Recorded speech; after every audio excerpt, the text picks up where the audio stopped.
They called him the Diesel. Crank up that diesel. He leaned across the table and he goes, "You need to get me back there. I'll make you famous." And to Riggins, good hold. He's got the first down to the 40. He's gone. The 35, the 30, the 20. He's gone. He's gone. It's Riggo the Diesel.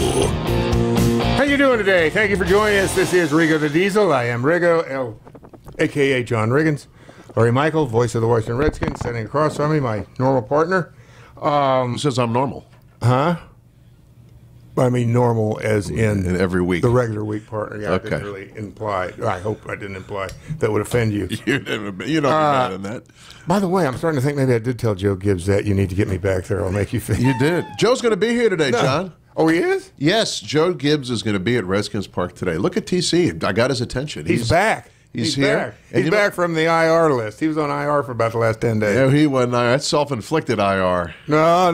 That's He of was it. disabled. 7 Well, maybe a little self-inflicted. So listen to Joe Gibbs. He's they're racing on the West Coast. He's flying back this way. He's doing a lesson. He's teaching a class for Strayer University in the auditorium here today. Oh, really? Yes. I knew he was connected with Strayer, but I Yes. didn't know that It's he was one of his big sponsors. But we're looking forward to seeing Joe. Well, good for him. Yeah. All right, Larry, you got all the news here. I mean, this is like your show today because of so much stuff that's going on. Free agency obviously hit. And not really. It's not. I'll tell you why. As an employee of the Washington Redskins, I cannot comment on any of the reports that are happening until 4 o'clock on Wednesday. Oh, is that right? That's true. I'm telling you the truth. This is not part of the shtick of the show. I cannot comment. And so when I do Redskins Nation, there was a reported trade of a quarterback a couple days ago, right? When was that? Last week, wasn't it? Yeah. And I have not been able to talk about it. I said, okay, I know there's this report out there, but until 4 o'clock on Wednesday, and when it's official, I'm not allowed. I must recuse myself. Is that the right word? Yeah, I guess so. Yeah. And so I've been doing so. But it was easier this year than last year when Alex Smith's trade came down in February, and I couldn't talk about it for 2 months. So 2 months? 2 months. A month, a little more than a month. Sorry, a month and a week. But, hey, I only have to wait one more day here to talk about this stuff. So you only come back tomorrow? No. You can talk about it all you want. And I can nod. But I don't have the knowledge that you have. Well, you have some. All right, so have can a you lot even of mention knowledge, people's names? There's a rumor out there. Yeah. Can you identify the rumor? Yeah, I can identify some guy there's from a the New rumor. York Giants, their free safety signed or is getting ready to sign for this? Look, it's no secret the Redskins needed a safety. Okay, they got rid of DJ Swearinger last year for the obvious reasons that he became a huge distraction, and as good as he played on the football field, the team struggled, and he was just piling on last year with some of the things he was saying, and somewhat out of left field on working hard and not working hard. I got a bunch of stories I can tell you about that, but I'll keep that for a show where I can get a little more into There it. may be a little hypocrisy involved. Yes. Yeah, that's kind of yes. what I mean, there was a point. I mean, last year there was a practice that the coach held on a Friday. Can't remember exactly when it was, and the report was that many of the players had groused about the intensity of the Friday practice because normally Friday, what it should be. right? It's supposed to be Friday practice is not your hardest practice of the week, right? And so you're right. That word hypocrisy is what I felt as this whole thing wrapped up. Wait a second. Let me ask you this: like the players thought the practice should have been a little more lackluster, or it should have been more spirited. It should have been more lackluster on a Friday, but earlier it was mentioned that the team doesn't practice hard enough. So last month we don't practice hard enough. This month, why are we practicing so hard on a Friday? So anyway, be that as it may, we move on the next year, and so 4 o'clock tomorrow you're going to hear about some moves, and I think it's good moves. I think they're good moves. I think the team's put a lot into it. This defense last year, John, started the season on fire, but as the team suffered injuries on the offensive side of the football, the defense was forced to carry more of the load than they needed to. I thought they ran out of gas by the end of the year. They were on empty, especially the defensive line, which was the strength of the team. Now you're going to bolster your linebacking core. You're bolstering the secondary. You're hoping for an offense that can support that defense with some points on the board. As I'm always optimistic, I think these moves are very positive. Let me ask you this: with the approach that the team may be taking now, which you would think because of the recent signing of the mentioned, You can mention unmentioned them. You can mention them. You can mention them. Collins. Yes, you can mention Collins. All right. the kid from Alabama, that I think is 25 years old, still in his prime. Yeah. Got a lot of football to play ahead of him. And that they're bringing him in. When I look at this right now, and I look at the offense and go, to me, not that the defense can't always, I'm a huge believer in building a strong defense, and clearly this is one of the things that they have to do. They, obviously they got some linebackers that may or may not be here, Foster, Brown, and so on and so forth, that you kind of wonder, well, okay, is that what the team is going to lead with? Because clearly, you still have no idea, and I will say once again that I'm very doubtful Alex Smith is going to play football again. That's just me. My opinion has nothing to do, no reflection on the franchise or anything, what they're thinking or what they know.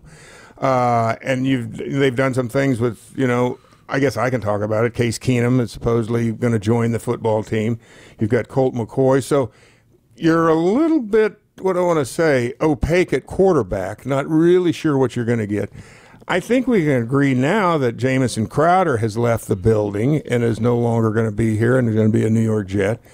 That you look at, and, let's say Josh Dotson, you really think he's going in what, year 3, year 4, and you've seen nothing out of him yet that's going to make you think he was worth the pick that, you took him in the first round. Then I go, boy, you got offensive linemen that for 2 years in a row have gotten nicked up here, there. I look at the offense and go, boy, I'm not saying you shouldn't start on defense. I'm just saying there seems to be a lot wrong, or I should say a lot of holes, missing people, missing positions right now on offense. To me, it just if I'm Jay Gruden, because that's what I do, I coach offense, I've got to go, oh my God, I've got my work cut out for me. Well, a long way to go. The draft and free agency hasn't even started yet. I will address your comments on the quarterback because you are kind of hamstrung. You're obligated to pay Alex, and Alex is convalescing, and whenever he comes back, certainly isn't going to be ready anytime soon. So I guess you had to go out and find a deal that you'd be able to accommodate in terms of your salary cap so that you're able to go get some of these other pieces. Team obviously needs a wide receiver, more so now than ever. You also need some help at the offensive line, which the quarterback's going to appreciate. And what's going to happen with Adrian Peterson? I think Geis certainly going to be 100%, but you need more than one running back this year. So I think you haven't seen the end of it. It's just the very beginning. Obviously, though, the concentration right now so far, and over the last couple of years, I'd have to say, with the investment they've made in the defensive line, is to bolster the defense. So we'll see. Everybody knows that you don't have the deep threat that you wanted unless Paul Richardson can stay healthy. And as players come and go by way of free agency, you got to replace them. You got to bring somebody in here who can score some touchdowns.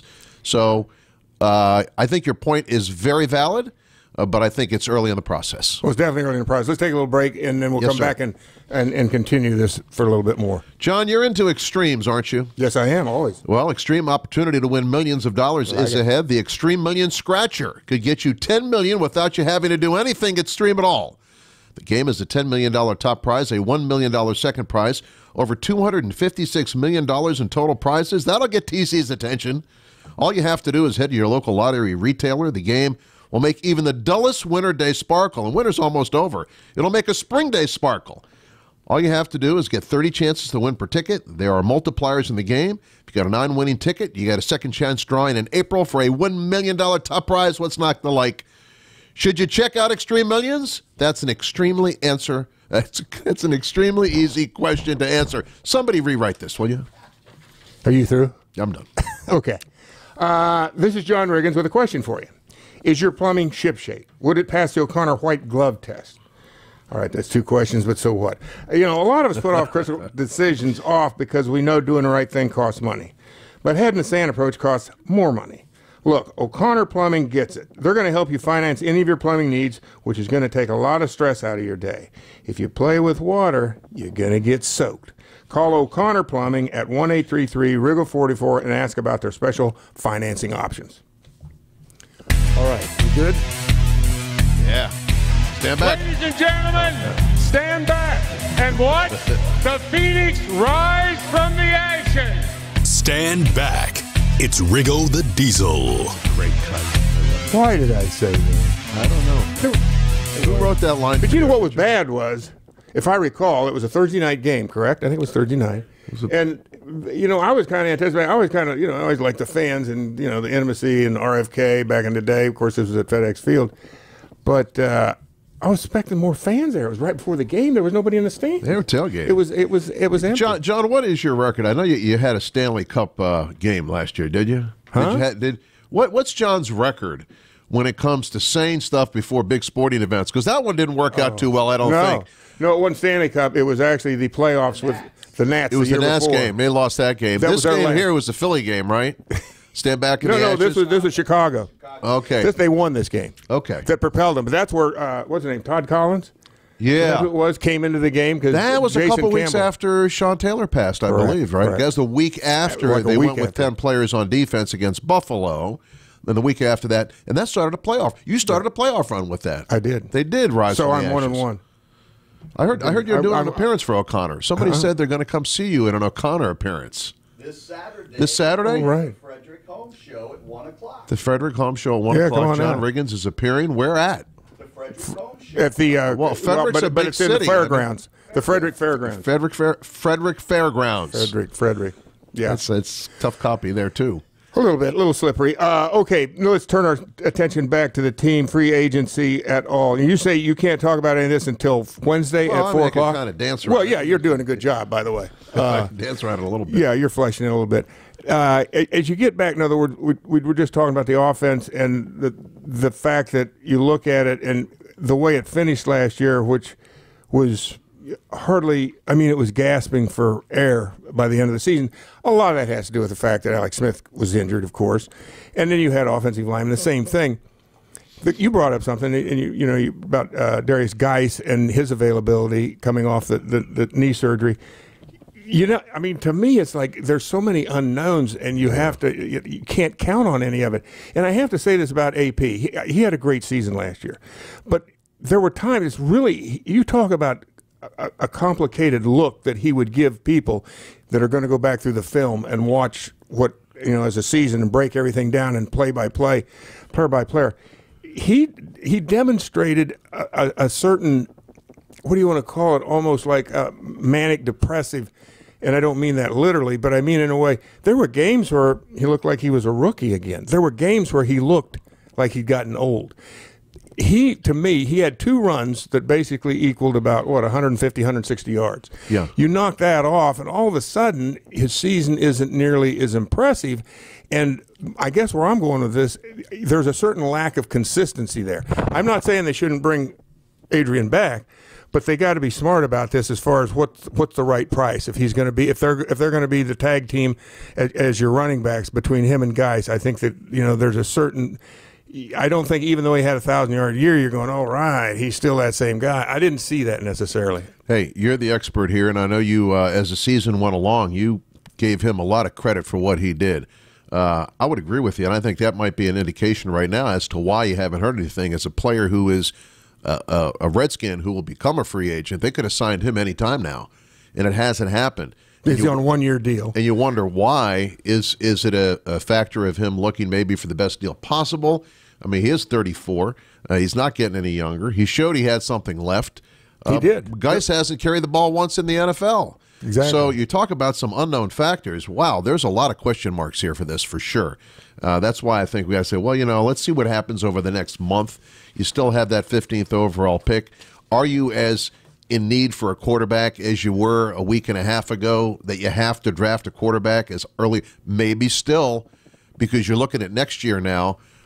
Who's going to be the quarterback next year? I know that really doesn't matter this year, but if you're planning ahead, you know that Alex When you Smith's say next year, do you mean 2020? Yes, Alex Smith's still going to be under contract. So you talk about Alex's Right, and the status. cap that hit. he could come into play next year. Could be the quarterback next year. You never know. That could happen. So it's a long way to go. But I do agree with you, John, about AP. There were some games there where he was getting caught in the backfield. I have to believe part of it was that offensive line. Must be. That had gotten beat up, and you lost 8 guards along the way. But that's a very difficult decision. You cannot afford to overpay anybody with the financial cap situation you're in right now. You've got to make the most of every move. That's why the move we're going to see on Wednesday on the defense, to me, that defense is going to show up every week. That's what you are going to hang your hat on your defense this year. I think that's what you're looking at. But, hey, something could happen. Something could pop. You do need somebody to score some touchdowns, and you need to keep some people healthy. Yeah, well, that's the way, that's kind of the way I see things, that I think right now when you look at the franchise overall, there, and what you said, there's time, and yet, with an NFL season, it seems like the next thing you know, you're in training camp. You're down in Richmond before you even realize You're going to come down to Richmond? Yeah, I might. I'm going to have to if we're going to keep on doing a podcast. That's true. You won't have to meet a lot of. You won't have to sign any autographs. I don't. You do that. You slip me in and out the back door. But I look at this, and I thought you brought up a good point in the beginning, because what the draft is coming up in April. What is it, about less than a month away? April 25th, the first round. Okay, so it's about a month away. Not a little bit more than a month away. There's a lot of things that can be answered during what's going to happen there. And so I guess you just kind of have to sit back and wait and just see how it all unfolds. And I think perhaps the B&G kind of surprised some people by, of course, I guess it's not official yet because you can't talk about it, but the fact that they're going to sign a safety for what I think 50. Is it 50? How many? Todd, do you remember how much is it guaranteed? It's a pretty decent. Actually, it's the highest. If it all comes to pass, it'll be the highest amount of safety has ever signed a contract for in the NFL. $14 million a year. Yeah. That sounds about right. Well, if you're an All-Pro, you don't come cheap if you're an All-Pro. An All-Pro is different than Pro Bowl. Pro Bowl gets substituted. Your fifth line guy is going to, and not that he's not a good player, but guys don't go. If you're All-Pro, you don't have to go anywhere. That's just. But that's voted on by the media, right? Good question. I don't know. I'll tell you a little story about that. Years ago. Now, I don't know if it's changed. All-Pro is voted on by the fans and the players, I believe, and coaches. In other words, the Pro Bowl is what I'm talking about. And you're saying a Pro Bowl player, I don't want to say they're a dime a dozen, but because of the way they hand it off to the next guy down, it's not quite the same. It's not quite the same level of recognition that being All-Pro is. Right. Correct? I agree. That's what I meant. Well, and I remember I was playing with the Jets, and it was after my second year. And I'd get nicked up pretty good. A 14-game season back then. And I think I played in about 10 games, maybe 10 and a half. I remember a couple of them where I had to go out at halftime. And I had almost 1,000 yards, about 950 yards in 10 games. And I remember I got a check from the Jets, and they told me that I got a check for $1,500 because, it would have been more had I made 1,000 yards.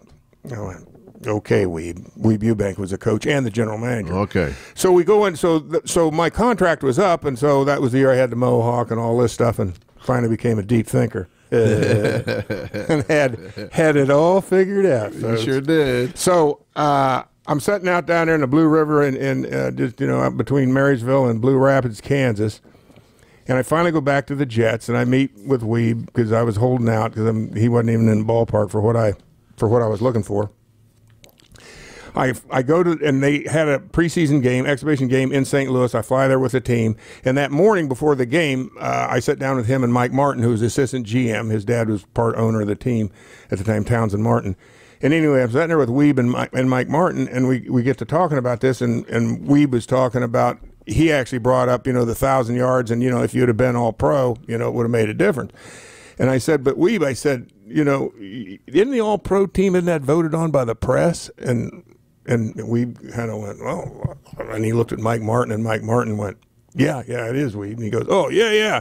I said, but Weeb, you tell us all the time in meetings that the press don't know what the hell they're talking about.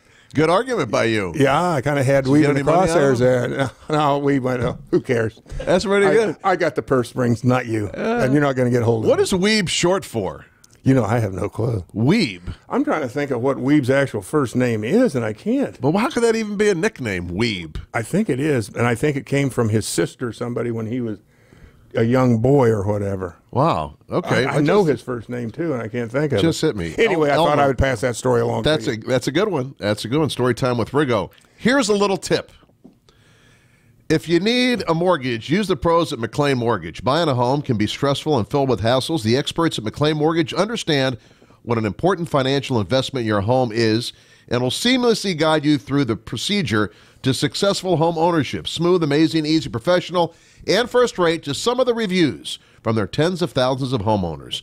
Trust McLean Mortgage. Check them out. McLeanMortgage.com. Lending as it should be, and helping people improve their lives is what should drive business. And that's the belief at Koch Industries, which employs more than 65,000 people across America.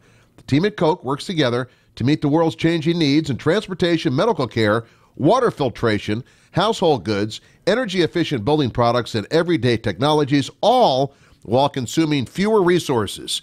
See the innovations firsthand at kochindustries.com. John, when he walked, he had a little bop to him. And besides that, he had the booty out there. They nicknamed him Chocolate Chip. Story time with Riggo. All right, so we have an update. Weeb. Wilbur Charles Weeb Eubank. Wilbur. Does it say how he got the nickname Weeb? Wilbur Charles. Wilbur. It was Wilbur.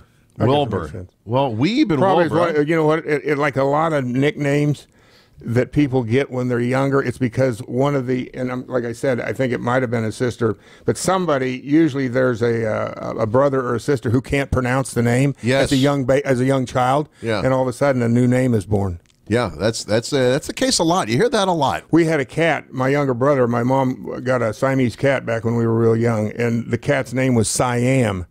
And my younger brother could not say Siam. He goes, cat name ended up being Schmitz. Schmitz. Just because the German name another update. Further, Eubank, as a teenager, he and his father drove to Dayton, Ohio to see early football star Jim Thorpe. Canton Bulldogs. One of his younger brothers could not pronounce his name correctly and called him Weeb. Okay, there you go. That's how you become a weeb. Yeah, I guess so. That's a weeb. Larry, let me bring something up that you may, you're aware of it, and we haven't. Not any particular reason I haven't talked about it, but I had the opportunity to go to. There's a little group, and let me say this before I say anything. There's people very high up in this building that's 100% behind this, and Fairness for Athletes in Retirement is a group that's representing an advocacy group that my wife is really heading up, Lisa Marie. Yes. For pre-93 players for parity pension with the guys that are post-93. There's a huge discrepancy between what the new guys will get and what the old guys get. There's a lot of hardship going on out there. And with the bumper crop, I should say, that the NFL lays in every year, and the social warriors that now are represented around the NFL by various teams, you would think that it's time for, as they say, when charity, and this isn't charity, and that's the wrong word to use, but equity. It starts at home. And it's time for these guys to, I would hope, to see clear, and it really goes to the NFLPA, because there's going to be X amount of money that's going to be allocated in this next collective bargaining agreement towards the retirements of both, the post, well, basically it'll be for the players that vote, that are current, that are active players. Right. And so the fate of the pre-93 guys is in the hands of the current players, and the whole purpose of FAIR is to educate the public, and maybe most importantly, educate the players that there's a dire need for them to recognize this discrepancy and to do something about it. And like I said, that we've gotten a lot of positive feedback from this, and I was just out in San Francisco last week, and we had Dave Casper, Mike Haynes, Dave Wilcox, Hall of Famer from the 49ers, Dick Butkus. We had, I'm trying to think of the That's some tight big end. names there, man. Well, and Dick, he lives in Malibu, and he drove up with another friend of his, and we had Kellen Winslow. We had some really class guys out there. We went to do, and I'll tell another story here, but so we go to do this little interview with the station, KRON, I guess is what they say out in San Francisco, KRON. And we're sitting there, so the gal, and I'm doing it with Dick Butkus, and so she asked Dick, what was his greatest thrill or whatever, being, having played in the NFL, and Dick says, well, and we had our Hall of Fame jackets on, and he said, well, getting into the Hall of Fame. So they asked me, and I said, listen, nobody's ever heard this story before, but if you recall way back when, they used to have the College All-Star Game sponsored by the Chicago Tribune, and the game was played in late July in Chicago at Soldier Field. Last one got terminated because of lightning. They never finished Is the that last right? one. And that was never to be resumed again. Never to be resumed It was again. fading at the time I did it, and that was 1971. And I think, did it go through 73, 74? Can't remember, but I do know that last game never got finished because of lightning. Well, as part of what you did when you went to go practice there, to get ready to play, I think we were there 3 weeks, if I'm not mistaken. We were there for 3 weeks. Jeez. You weren't in your training camp, but you were playing this college all-star game, which I forget when it started. Good city for you, Chicago, for 3 weeks. What's that? It's a good city for you, Chicago. 3 weeks in Chicago. Yeah, it was. You It know? was. I'm telling you, it was a good figure out- town. Yeah. But anyway, so we are what part of the curriculum, if you will, or part of your itinerary was at some point the week before the actual game, and we were going to have to play the Baltimore Colts. We were going to go down to Rensselaer, Indiana, where the Chicago Bears practice, and I forget the name of the school down there. So that's what happened. We're on the way down, and we're on the bus, and we're going down there, and it dawned on me, a running back, that Dick Butkus played for the Chicago Bears. Uh-oh. Exactly. It was one of those where you get tunnel vision. All you just like, Dick Butkus. Because I was like in high school when he really started to make his bones at the University of Illinois. And, it's like Dick Butkus. I mean, even then, even the name, it's like Butkus. Dick Butkus. I mean, and there's another story there, complete another story with Doug Atkins. Oh, Who Dick Dick Butkus said. Now, Dick Butkus said this when I was out in San Francisco. He says, Doug Atkins, probably as close to Superman as you're ever going to get. Yeah, but Doug Atkins used to carry weapons, too. Yeah, but he didn't Not need only him. was he big He and didn't bad, need him. He just didn't want to skin his knuckles up. I know. Talk about a guy that was an intimidator. Sonny Jurgensen told me one time that he got roughed up by Doug Atkins, and he told the line, let him through. He says, let him through. And he says, Sonny went back to pass. He was with the Eagles, I think, at the time. And he told his lineman, let him through. Just because I got something for him. He drilled him with the pass right in the face, under his face mask. He said almost cursed. He messed him up bad. He said Doug Atkins never messed with him again because he fired one. He's coming in like a monster, like a bear coming after him. Nailed him with the football. In the Adam's apple, huh? Right in the face. Got him right in the jaw, he says, because these masks were different back then. And he said, never mess with me again. But he was literally scared of Doug Atkins. Scared for his well-being. And Doug Atkins used to carry weapons along with him in his car and all this stuff. Oh, yeah. I mean, that's a scary dude. Oh, he's been known to go into, when he told somebody to turn the stereo down in training camp. Yeah. Just like you said, took his 45 up there. He said, hey, guys, can you turn it down? And then he goes back downstairs. They didn't do anything. He goes back upstairs. Boom, boom, boom. No more speakers. Yeah, he just shot He the just went and shot speakers the out. speakers, and that was it. Yeah. I told you, I gave you a warning. God, sounds like That's Travis kind of guy. Bickle. My But anyway, gosh. back to Dick Butkus before Yeah. I forget the story, because it's very easy for me to jump the tracks. So here we are. We're riding down there, and it's like I'm going. My whole life is flashing before me. I'm figuring this is it. I mean, what the hell? And I really will be discovered for the phony that I am. We get down there. It turns out Dick was recuperating from an injury, and Dick didn't have to play that day. Oh, you made out. That's You what you made call out. a happy ending there. You That made was a out. happy ending, for Oh, sure. That's a great story, man. Yeah. I'll tell you what. And you know what? What you guys are doing is great. I think I don't. How do you get some success in your venture here, though? How does this venture find success? What has to happen? Well, I tell you, Larry, really it ends up in the court of public opinion for the most part, and I think that's all you can do is at this point, I mean, let's face it, if they say, guys, just go away, you don't get a vote at the table, which we don't, that I guess you have to go away. But I can't believe that that's going to be the case, particularly as this thing goes on. There's a public relations firm, FP1, that's very well established down in Washington, D.C., that's helping us a lot. And I think that they'll present it to the public and to the current players and even to the owners and management in the NFL that, that this is something that really needs attention and needs to be addressed, because it's, you've got a bunch of guys that, and it's the 100-year anniversary of the NFL coming up. There's a lot of things going on, and you can't really get past the fact that football really ignited, I would say, in the either late 60s, certainly the 70s and the 80s, where it really came to life. And, I just think it's the right thing to do for everybody, that there are guys who are really suffering. Not to mention, when you look at it, I mean, it goes on, the list of things, and, of course, everybody's going to say, oh, yeah, but we've been doing a lot for them. And the truth of the matter is, You know, the NFLPA will tell you that. Even the NFL will tell you that. But the truth of the matter is that is incorrect. There's been one bump, and that came from the Legacy Fund in the last CBA, 2011. Right.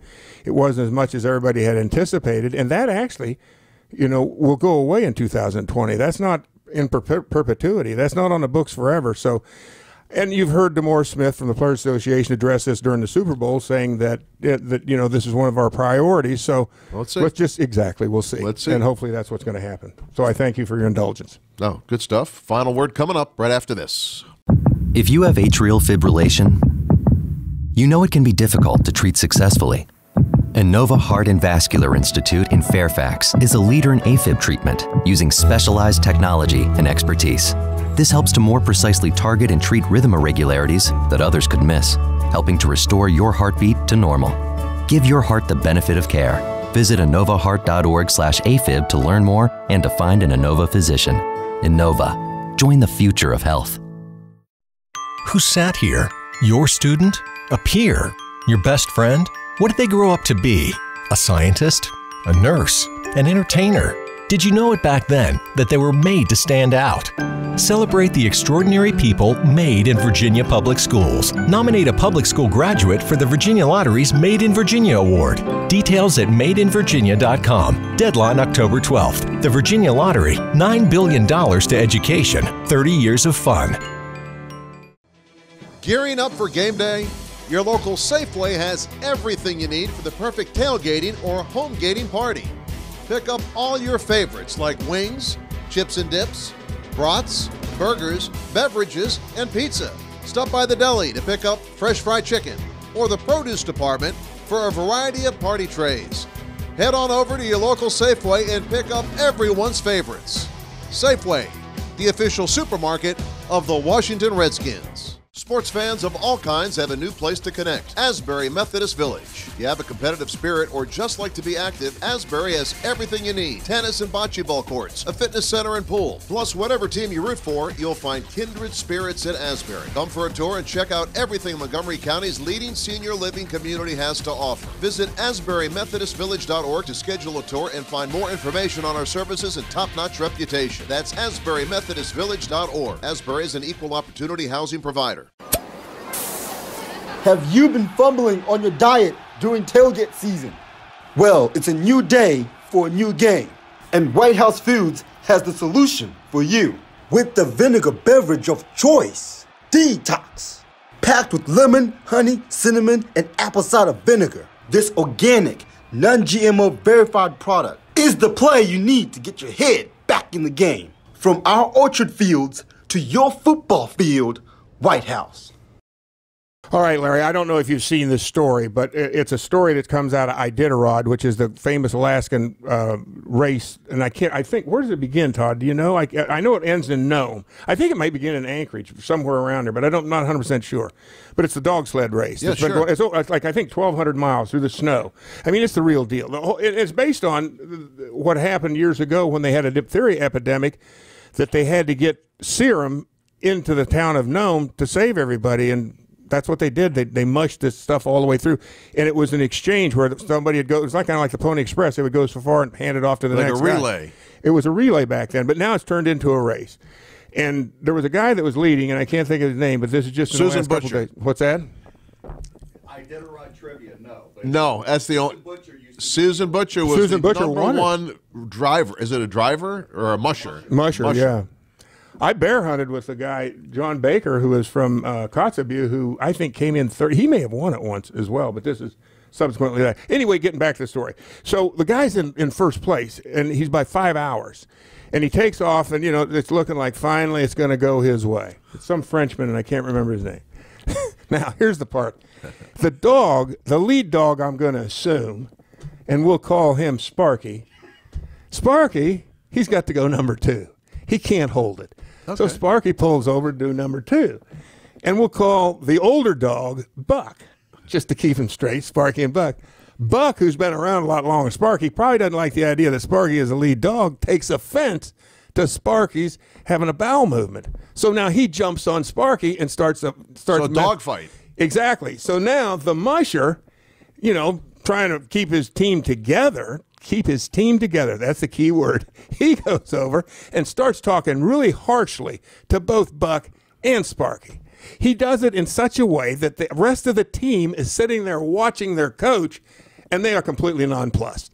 And after that, they just completely go, that's it, we're done for the day. They shut it down. And they basically, the team of dogs shut it down.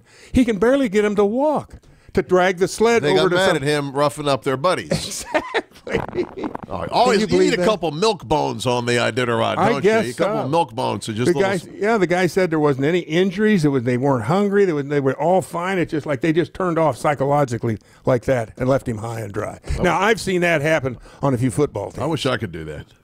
I wish I could. If I yelled at somebody, dogs are smart. They must be a lot smarter than I thought they were. That's a union group of dogs. Exactly. Not only that, they were together. They were all together, I mean, without even saying anything. Wow. Telepathically, they were on the same page. That guy's lucky he didn't end up being lunch. Yeah, that's another thing. That driver is. You imagine those dogs going after him, he wouldn't have been able to do anything. Yeah, but unless he had Doug Atkins with him. Doug was on the sled, actually, I think. Doug, it was a cremation of Sam McGee.